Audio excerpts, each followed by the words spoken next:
Kimie, it is so wonderful to have you here. Thanks for being here on See One Beautiful Soul. I know that you and I met on Clubhouse. Did we meet in the mental wellness room in Mark Hayford's room? That sounds right. And I know I've seen you other times and I followed you immediately on some other platforms. I was instantly a fan.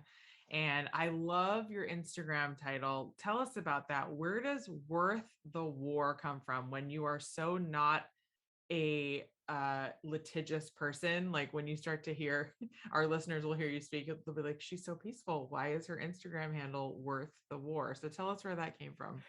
I actually got a lot of heat for that when I first started. A lot of people thought I was pro-war or a lot of other things. And I think that I started this as a place to pour out poison. There was a lot in me after watching an abuse situation unfold that I was a part of, and it was very difficult and it took me out. It almost took me out.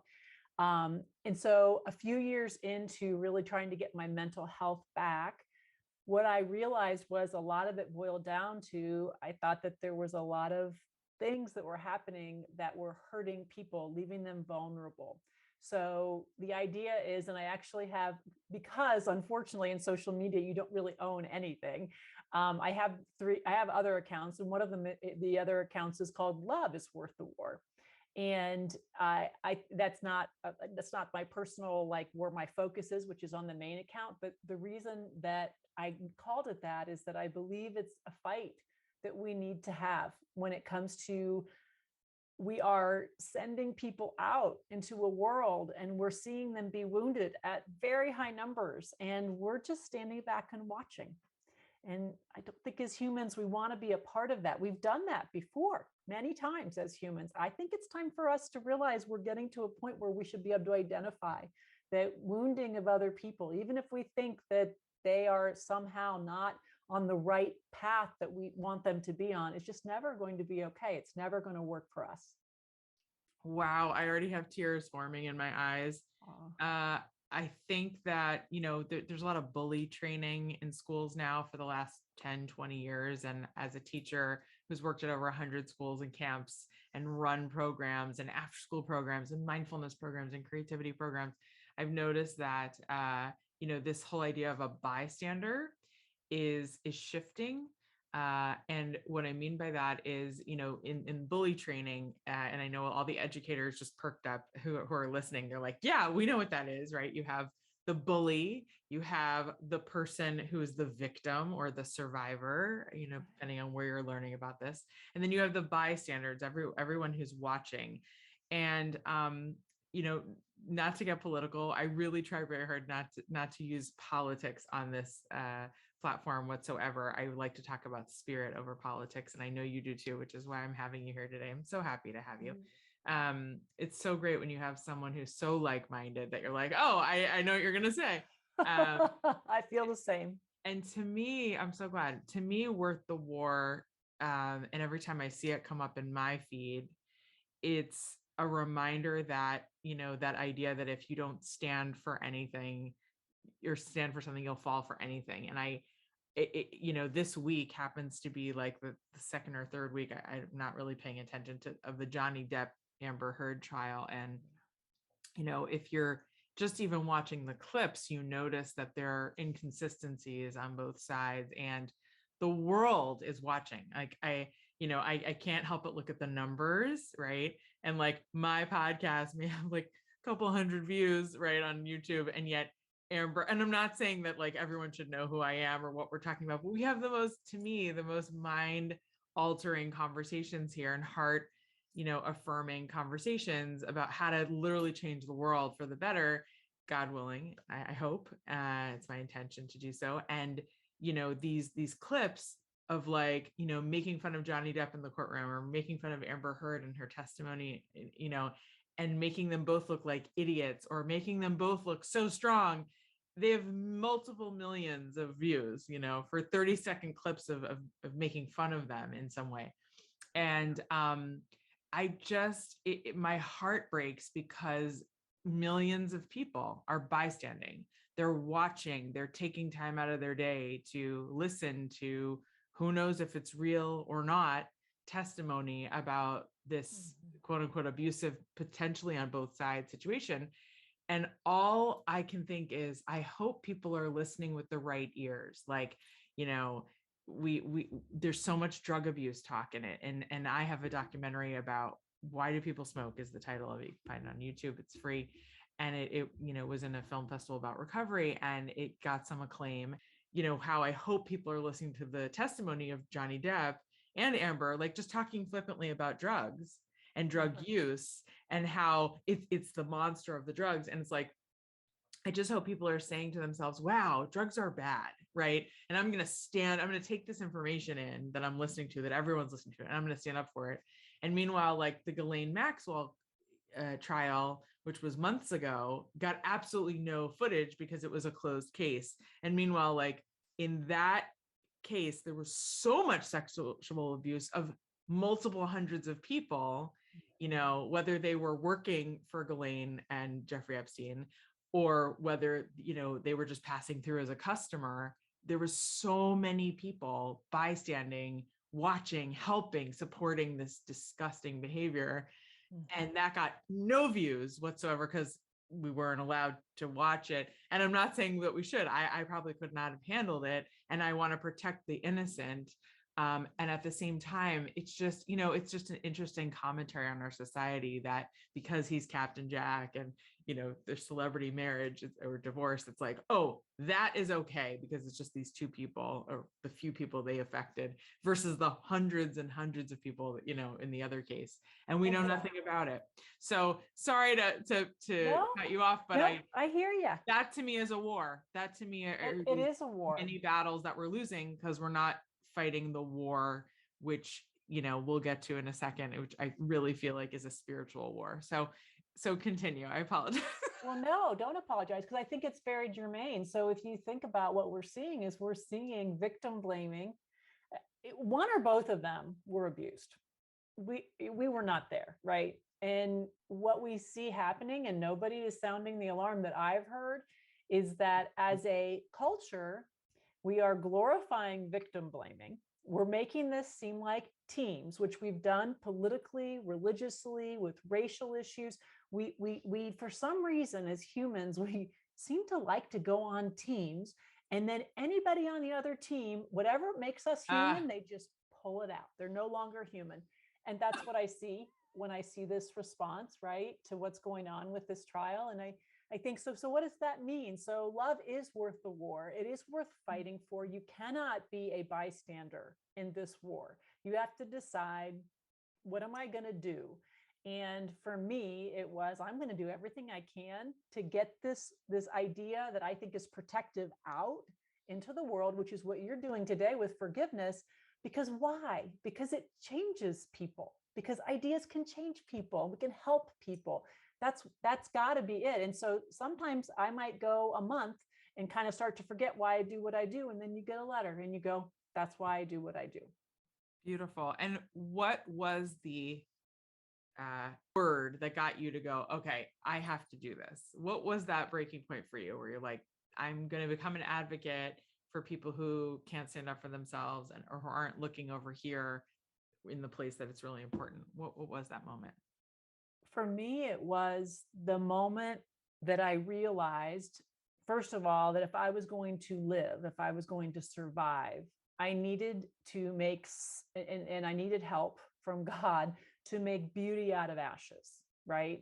So I needed that. So first it was, I guess you'd call that selfish. I had to do that. That was my survival. But at the end of the day, it was probably the idea that when it comes to abuse, there are no holy, inhuman enemies. So you can be crushed. You can see, like in the Ghislaine Maxwell or in the experiences that I have seen up close and personal, somebody be so destroyed. But then you look at the person who does the destroying and you realize, how were they a victim too? And that really leads us into what you're talking about. And I'm not talking about excusing things. I believe in boundaries. I believe in justice. It's my core, right? I think you and I would share that. 100%. Yeah. right? Some people have But accused me of being like a hippie or glossing over, justice. And I am not that. Anyone who knows me well, I like to see justice get served and education coming out of it. But yes, I totally agree with you. yes, so justice really is the only reason we can survive as humans. If there is no justice, there is no life. Because you're just an arbitrary victim at that point to whatever the wave of the wind is. But I think that we together, people who understand that every human, I don't know any mom that raises a son, and I've got two of them, to say, someday I hope you grow up and push around somebody and hurt them and wound them. I don't know any daughters that are raised knowing that women do it too, right? That if you don't get your way, you push them, you hit them. There's emotional abuse, financial abuse. I don't know any parents that's their hope. And I don't know any human that starts their life hoping that their life will be a train wreck of hurting people, being punished, running from it. Even people that have mental illness that, high on the narcissistic scale. I'm not saying that they don't enjoy that and they don't, but did they choose to be a narcissist? No, trauma made them a narcissist. So I'm not making excuses, but I'm saying we need to pull out and say, what are we doing that creates this? What are we doing? And that's where Worth the War comes from, is what can we do to prevent more of this? And how can we spare more hearts by showing a different idea of love, a different idea of how to protect ourselves and little hearts that are coming up after us. We've been doing the same thing for a long time. It's not helping. Totally agree with you. So let me go a little deeper. Yeah. What is your biggest forgiveness story? So it's a little bit unrelated to what I do now, but I think it does tie in. I was not raised by parents that had an understanding. They didn't have the luxury of understanding what healthy love and relationship were. They didn't have that. They didn't get to see it. They didn't get to be taught it. They didn't get to um, ever probably just do, like, if you advised me, just to kind of take a moment and to think, and it's like, okay, like they didn't have that. They were trying to survive. There were other kind of mental issues. The time really wasn't about being present and understanding. So there was pain that trickled down, a good bit of pain. And I was the youngest. And I think that by the time I came along, the pain was a little deeper. It's not that it was harder, but when we as people start to crumble, when our world starts to crumble, we we can start to justify and see things in ourselves that cause damage in others, but we can't even see it because we're so wounded, right? And for some great reason, I was blessed to have perhaps an unhealthy childhood, but two hearts that I believe were really good underneath all that. But we can't expect people to do what they're not capable of. So for me, forgiveness comes from the knowledge that no matter how much I've tried to heal, no matter what I've tried to do, I passed some of that down to my four. Right? And it wasn't truly until I understood that. And I've heard the analogy that when we parent, when we love, sometimes we think we're dropping a slipper, but it feels like a boot. It hurts. I did that as a parent. And now I look back and I realize not only did my parents have less than I had, my parents had less support. They had more cultural things leaning down on them with less options to get help like we have today. How much more then should I be able to dig into the well of forgiveness for them? And I wish I had done it younger. I didn't do it younger. It took me a while to get here. So my forgiveness story was, first I had to realize that I had not released them from that. And then realizing how much that weighed me down. And probably that not releasing them probably helped me to pass some of those down to my babies, which wouldn't you just undo anything to not pass that down? So you can't force forgiveness. I don't believe in forcing it. I get the opportunity to hear from survivors all the time. And a survivor's story is a beautiful lesson for somebody who hasn't been wounded yet. And one of the survivor stories is that you cannot force forgiveness. You have to encourage love. And you can set an example of forgiveness to say, I have, he who has forgiven much, I mean, you are free, but it has to be on your times. You can't press it. It's like making your kids apologize to each other. I used to do that. Now I look back and go, ridiculous, right? Forgiveness has to come from the inside. It's okay to set the habit, to say, try to do this, try to work it through. If you can forgive them, do that. That's good. I think that's good parenting. But then to force it isn't. And you have to give people time. And one of the things that I've realized is that you cannot also expect forgiveness for the things that you've done. You have to give people time, and maybe they will and maybe they won't, but you've got to forgive yourself. And in that knowledge, we get to the point where we can release ourselves from the things we've done wrong. But sending that forgiveness out, it might be the difference in somebody else's life to get healing, to go out for healing. It might be the difference, because I know people walking around with things that they're afraid to ask for forgiveness for, that you can just see it in their lives. They're consistently living through that cycle of shame. You got to release yourself too. I think everything you said was so brilliant, and thank you so much. This is like a juicy lesson in forgiveness. If we like had, like a laser pointer, and I would be like looking at all the terms that you just said. I feel like our listeners here really relate to stories. Is there a story in particular that when I say the words, what was your biggest forgiveness story? Always open to sharing. The sometimes the issues that I run into are, how do I preserve the integrity of the other people in those stories?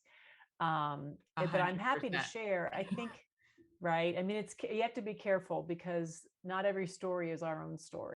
My story probably was of my parents was probably the easiest one for me, because I think that's fully healed, right? I think that's fully done, and they're both gone.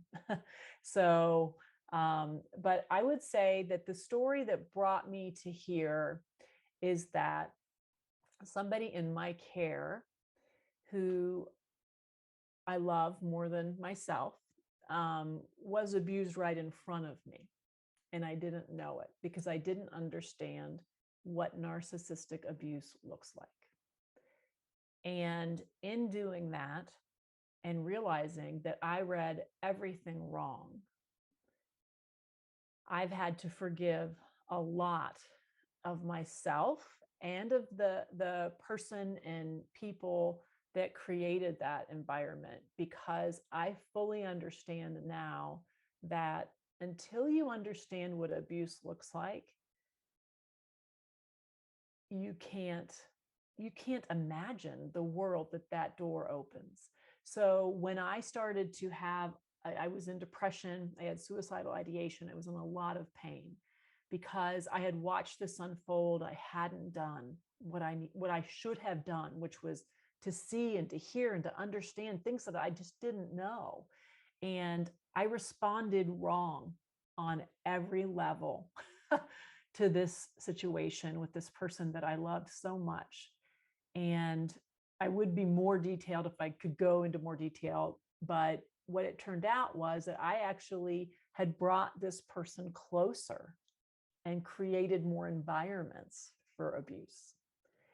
And that is very difficult, very difficult. So one of the things that I had to do was, first, stay alive, and second, realize that unless you've walked the walk of abuse really and seen it up close, you really do not get it. And even being someone who walked through it, I still would say, unless it's you have been the target, you need to hold that knowledge with humility, because the mind gets so messed up in all of that. So I had to forgive the person who brought that into my life, and I had to forgive myself. And the other story that I probably can be more transparent about is, I've had to forgive myself a lot as a parent. So I didn't have a healthy environment, a lot of shame because of that. And a lot of times I would just create false narratives to make myself feel good. I would just lie. I would just lie. That's just what I did. That's how I made myself feel like I could fit in. I was smart enough or good enough or accepted. And for my kids, I wanted them to be a certain way. I wanted them to have my worldview. I wanted to have them have faith like I had. I wanted, because that's what had saved me. So I wanted all these things for my kids.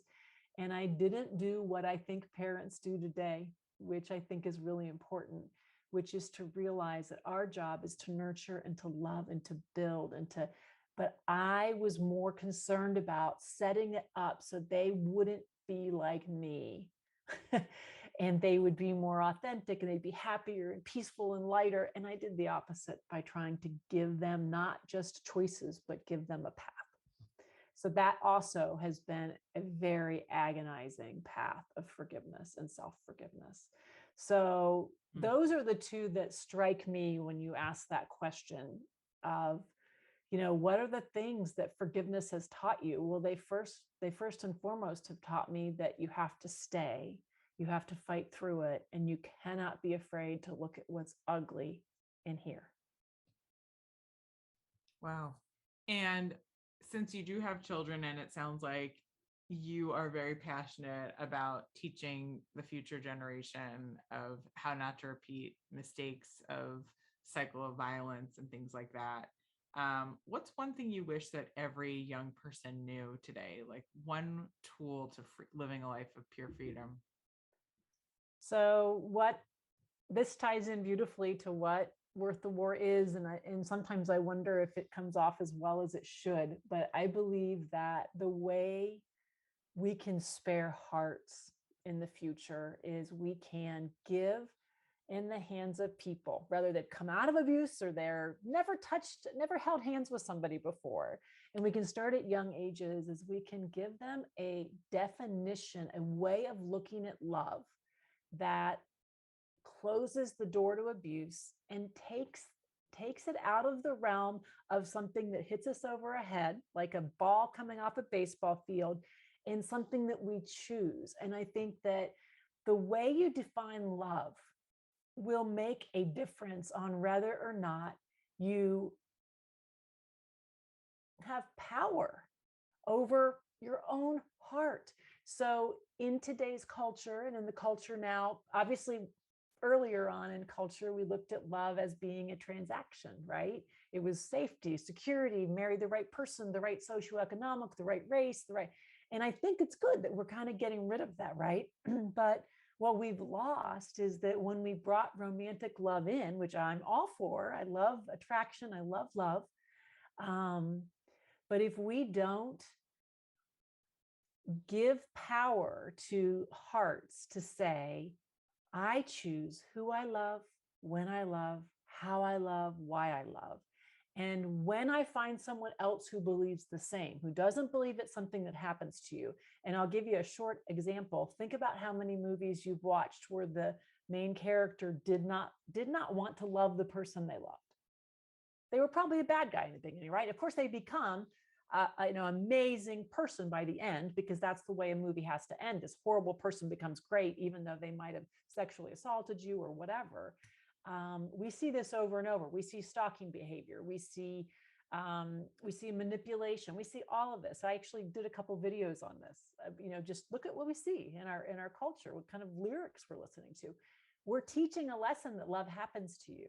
And in reality, if we want freedom, we will reframe that as love. It does have attraction, right? You don't want to try to manufacture that. I'm not anti-attraction, but I am anti-fairy tale. I am anti, you have a soulmate and you have no control over it. These kinds of messages hold us in place when we're on the receiving end of manipulation and abuse. And we need to remove that paradigm from the idea of love. Now, everyone has freedom to define it as they will, but if my goal is to protect hearts, freedom comes, this is where it's ultimate freedom, when we have choice. And if we choose to love, instead of making love a feeling, let's say we have attraction. Let's say we have this beautiful attraction that continues. I've been married 32 years, that continues for generations, for decades.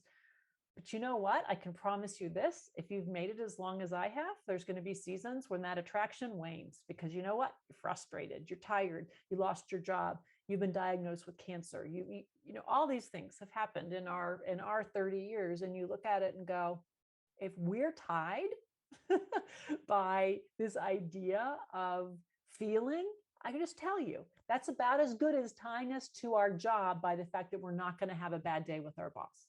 It doesn't work. So let's rethink it. Let's rethink it. And let's say love is how I choose to treat somebody. And I'm going to choose a character that gets it. And I might have to go through 3 people I'm attracted to and starve that and not feed it. So I can get to that one person who says, I'm going to make a decision to love you. And when it gets hard, I'm going to decide to stay. And when you get to that point, no matter how much you change, and my husband and I are very different than we were 32 years ago, but it gives you freedom and it's beautiful. And I think it will spare hearts if we can move this monolith. And I don't think it's less romantic. I don't. I think it's actually, I think it's makes love more magical when you know you can trust the character, the person you're choosing. So those younger hearts, I would say, think about how you define love. Don't be so quick to think that it's what you're seeing, because you know what? Movies end after they finally find each other after all that chaos. Life doesn't end.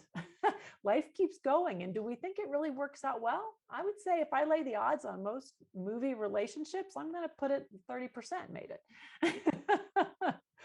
Right. So I hope that that somehow speaks to, you know, that's my passion, but I also think it answers your question. Where's the freedom in that? Yeah. It's a lot. So you really, it's like music to my ears, like a beautiful harp. I am so sick of watching idols constantly pushing this idea of sex as love. Right. I am all for, if you fall in love with someone, I don't care what they look like. I don't care what their gender is. I don't care what you decide yours or their gender is. But if it's love, if it's true, like wake me up in the morning with a hot cup of tea because I love you and I will do whatever it takes to make sure that your well-being is healthy and I respect you on every level and I want to build something with you to make this world a better place. That kind of love, you don't have to define it with, terms. I do like the idea of marriage and commitment and vowing in front of other people and an idea of like a godly something, whatever you want to call it, some sort of prophet that connects you to a bigger God that, kind of runs this whole world that got you and I to talk today and whoever's listening to listen today. There's an electricity that we can't explain, that we don't have a USB cord that goes into the wall every night that pumps us with energy that allows us to live another moment. And when a human being says, I don't care about that, and because I don't care about that, I don't want you to have to care about it, and I don't want it to be part of my politics. I don't want it to be part of the world. And you can believe whatever you want to believe, but I'm going to be over here and I'm going to teach 3-year-olds about what sexuality is because it's for their own good. The word good to me is a derivative of God, and you can look it up, and there has to be some sort of universal truth to what goodness or godliness is, because like you said before, if we don't have that, we're gonna not make it out of here.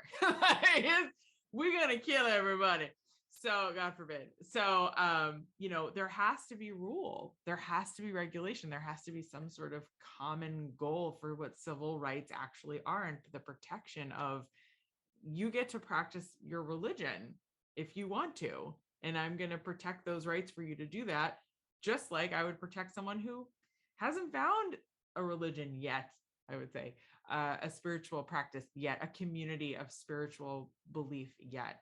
But I'm one who believes that it would be really good for everybody to have some sort of community where, more than a rock concert and MDMA is done and ayahuasca, like, people have made their terms about what love is, what spirituality is, based on these like really interesting concepts today.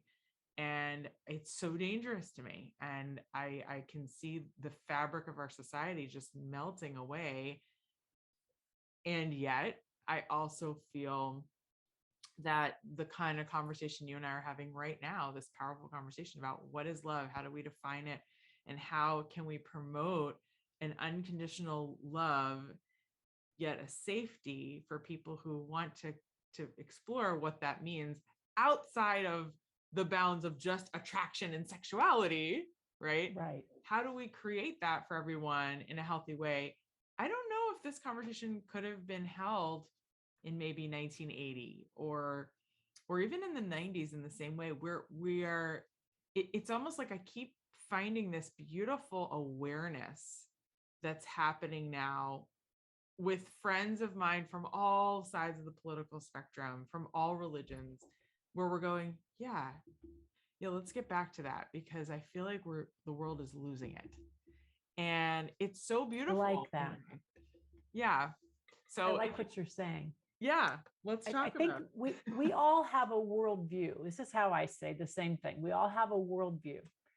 If you're not a believer in any faith or spiritual practice, you also have a worldview, for right? sure. And my belief is that we can all have a private conviction, but we need to make room for people who do not have the same conviction.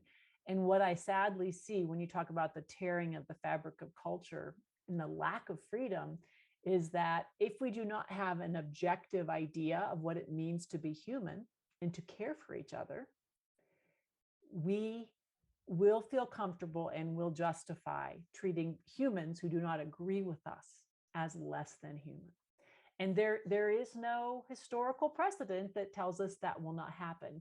And we, as those of us who believe that we're allowed to have private conviction and not be somebody else's target, have to stand up, because otherwise we just kind of quietly go back into a different role. But we also have to own the fact that at times we have been the ones who have done that.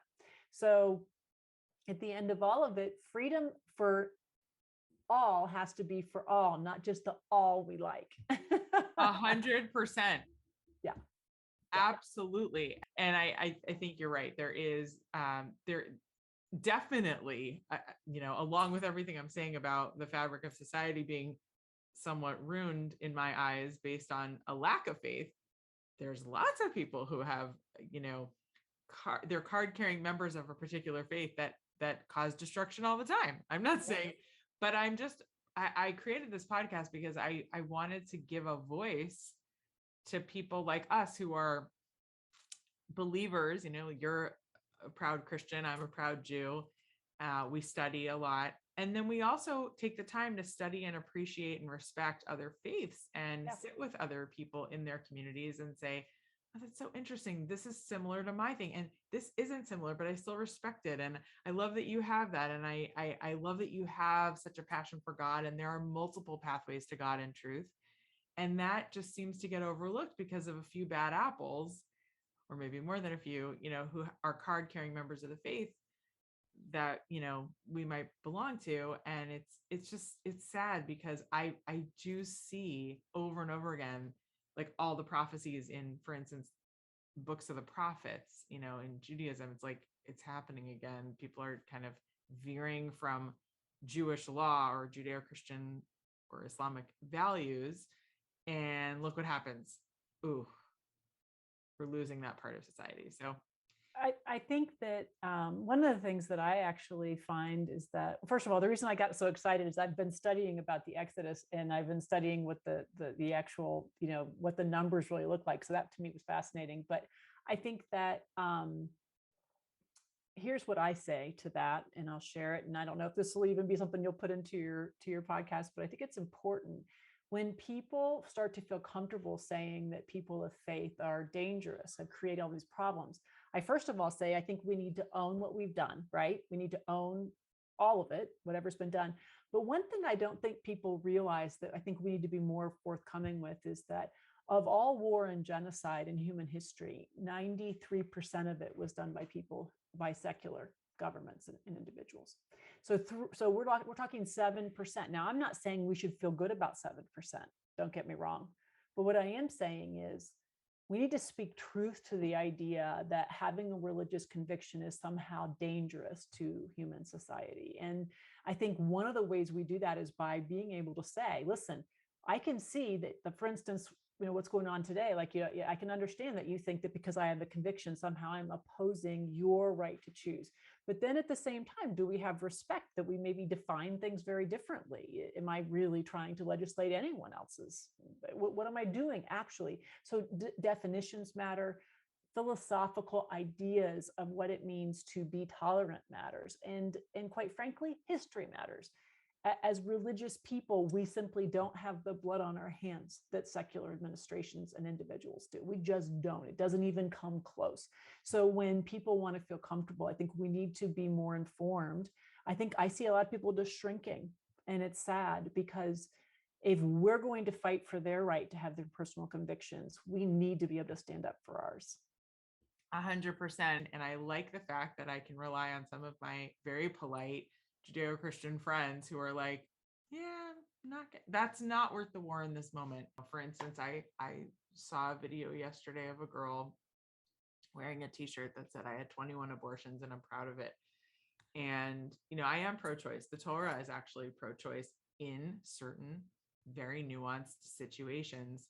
My big platform that I try to teach my students as well as friends and family members is you don't actually have to have intercourse in order to show your love for somebody. And if they're demanding that of you, or that's the only way that you can have pleasure in a relationship, you might want to think about what you're doing. And that's just my own personal platform. You don't have to agree with it. And safe sex, great, if that's what you want to do. I just think it's something that is so overlooked all the time. The war for me is taking a moment to pray for society and taking a deep breath and not getting in their face and doing another TikTok dance because I chose to be, there's dances now where people are like, I took Plan B and I'm drinking on TikTok and I'm showing people like, yeah, abortion day. It's like, I just, that is when I see society falling, when we can't value life or have the sensitivity to be like, this was so hard for me and I had to make a choice, versus like, I'm dancing it up because I'm just like a man. I'm just as frivolous as the way, and also it's downplaying how men feel too. I don't know that many men who have shown me the side of them that they're like, yeah, abortion.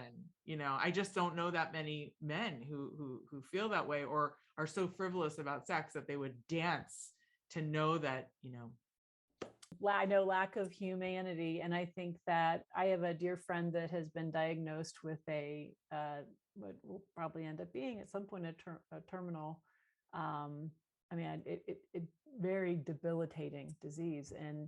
And I think she has a very wise perspective. She said, when we stop valuing creatures that cannot live on their own, humans, I believe, that is a very close, it's doing the same thing that's being done right now about litigious issues, is that it's a close line to your child that's Down syndrome or your child that, may only live to 5.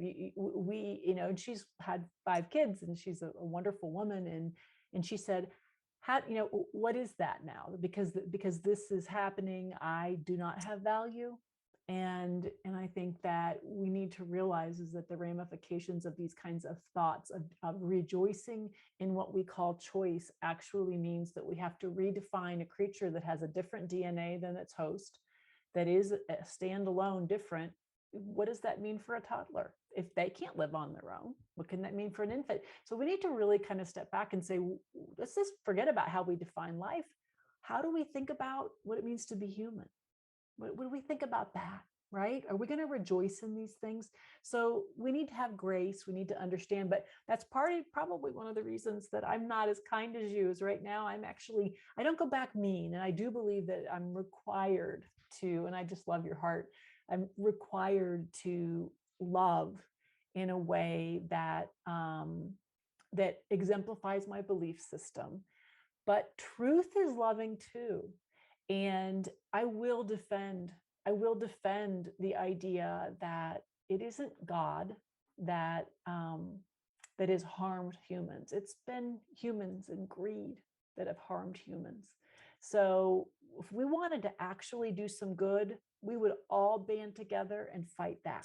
But we don't. We fight each other.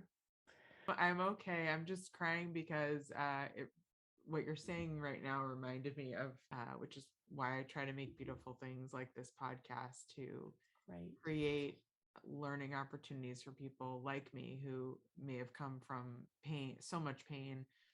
And at the same time, my prayers are so pure. Please, God, whatever it is that I'm putting in my way, please remove it. And, really finding and wanting and attracting and yearning for and praying for the kind of love that it sounds like you have with your husband that's, really based on values and respect and morality. All where your values are. It's all where I think humans are valuable.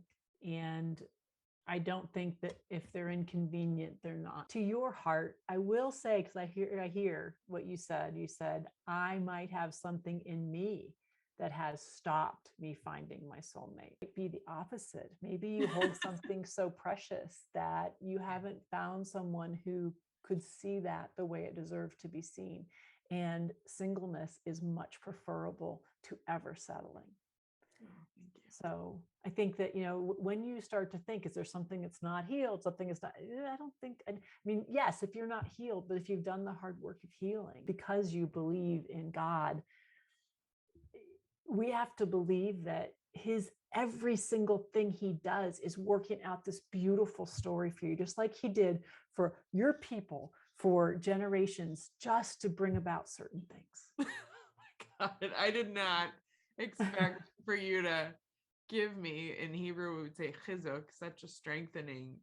I get so much from interviewing such incredible people like yourself, but to be so pointed, I did need to hear that today. I wanted to just say, how do we get in touch with you? Are you teaching, coaching, writing a book that we need to hear about? I want to hear all the things. So right now I'm on, I'm embarrassed to say this, I think 7 platforms. I'm on, crazy. I'm on worththewar.com. And when I send you my bio, I just put those in my descriptions, but I'm on worththewar.com. I'm on Instagram. I'm on Twitter. I have nothing going on Facebook. Don't look for me there. I'm there, but it's funny. And I'm on TikTok really bad. So don't spend a lot of time there.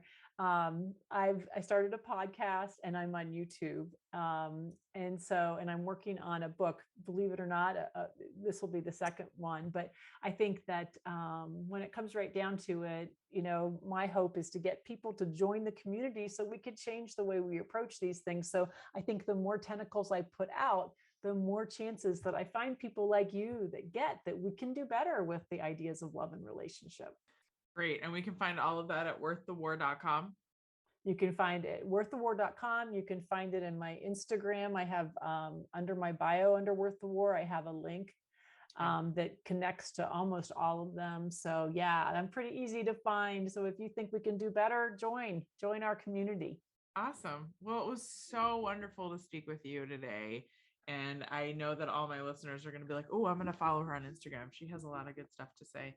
And I just want to say thank you. Thank you for being a beacon of light in a world that sometimes feels pretty dark, and having the courage to keep shining your light. It's really beautiful.